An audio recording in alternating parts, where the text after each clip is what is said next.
অনেকগুলো সুতো একসাথে মিলে যেমন একটা সুন্দর পোশাক তৈরি হয়, ঠিক তেমনই অনেকগুলো গাছ একসাথে মিশে তৈরি হয় একটা সুন্দর বাগান। আর বাগান করতে কার না ভালো লাগে, কিন্তু বাগান করতে গেলে প্রথম যে চিন্তাটা আমাদের মাথায় আসে, বাবা সে তো অনেক খরচ, অনেক গাছ কিনতে হবে। এটা কিন্তু একদমই ভুল ধারণা।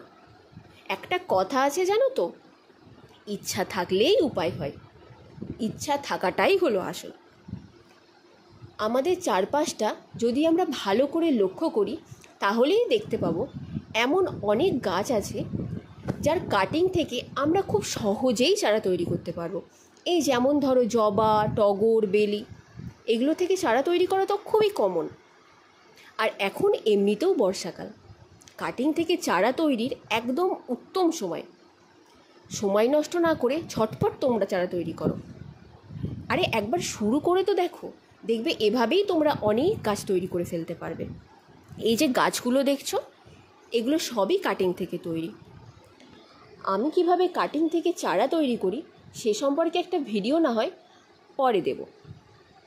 এখন তোমরা ঝটপট বাড়ি থেকে বেরো এবং গাছের কাটিং সংগ্রহ করো আর চারা বসাও বর্ষাকালে, কারণ গাছই তো আমাদের জীবন বাঁচাবে নাকি। আজকের মতো টাটা।